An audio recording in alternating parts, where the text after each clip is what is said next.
Narendra Modi the magician, एक चमत्कारी, एक ऐसा नेता जिसने भारत की राजनीति को बदल दिया है और सियासत में अर्श और फर्श का मुकाबला सवालों और समीकरणों से तय होता है। लेकिन भारत की राजनीति में एक शख्सियत पर जनमत ने ऐसी मोहर लगाई है कि इस नाम के आगे तमाम समीकरण हवा हो गए हैं और हर एक सवाल और हर एक दावे फेल हो गए हैं। देश के प्रधानमंत्री के तौर पर नरेंद्र मोदी की तीसरी बार वापसी हुई है और इस बार मोदी भारतीय राजनीति के सबसे असरदार मैजिशियन बन गए हैं। तो बात सबसे पहले नरेंद्र मोदी की ही करेंगे।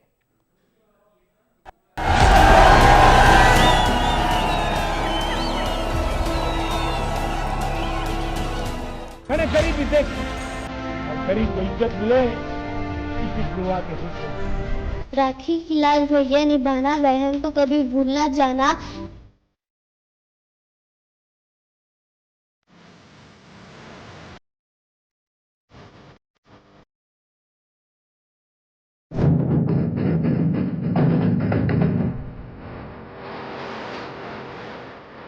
गीता पूरे विश्व की धरोहर है।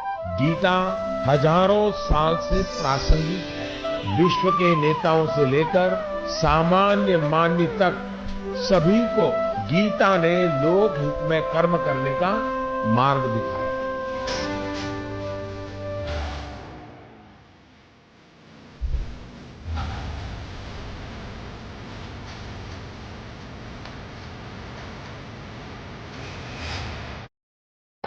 मैं नरेंद्र दामोदर दास मोदी।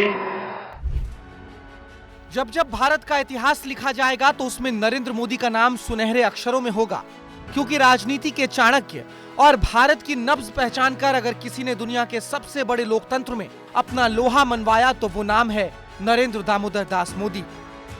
मोदी किसी परिचय के मोहताज नहीं है।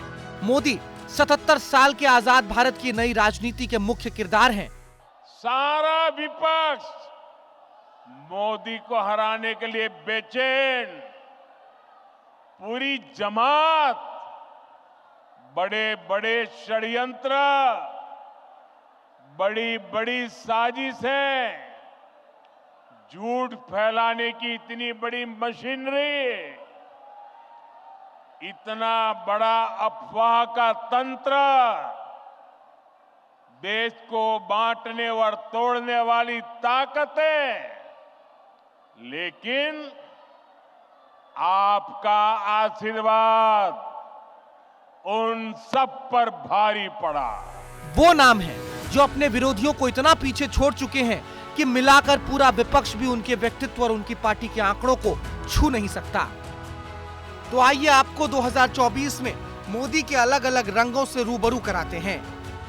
कभी मोदी गाय के बछड़ों को दुलारते नजर आते हैं, कभी बच्चों को परीक्षा में तनाव नहीं लेने की सीख देते हैं, गेमर्स के साथ फन और चिल करते नजर आते हैं, ओलंपियन के साथ भी चर्चा करते हैं, इंडिया की वर्ल्ड कप विनिंग टीम को बधाई देते हैं, सफाई के लिए खुद से मोर्चा संभालते हैं और साथ ही साथ इन्फ्लुएंसर को अवार्ड देते हैं, तो कभी नगाड़े बजाते नजर आते हैं।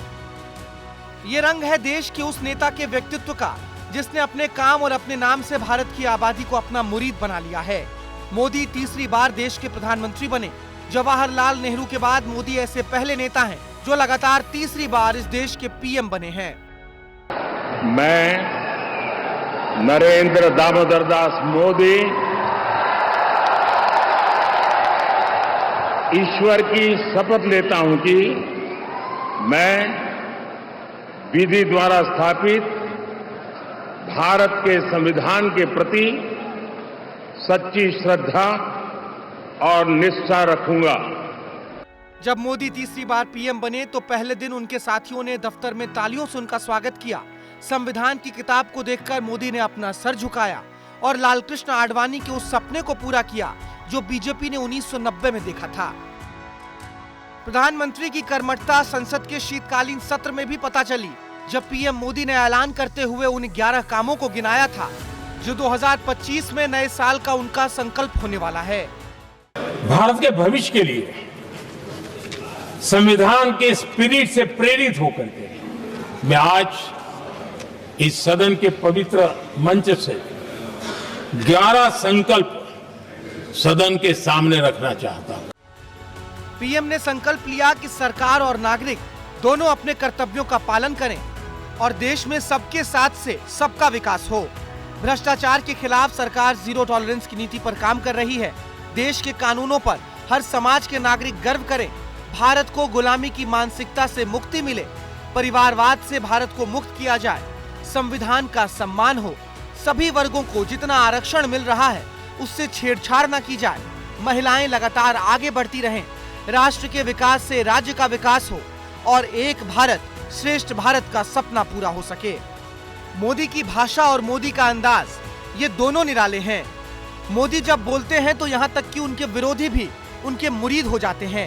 यही मोदी लहर है जिसकी काट ढूंढने के लिए पूरा का पूरा विपक्ष पिछले 12 साल से लगा हुआ है। लेकिन मोदी की शख्सियत के आगे विपक्ष के तमाम पैंतरे फेल होते नजर आए हैं। ब्यूरो रिपोर्ट, विस्तार न्यूज।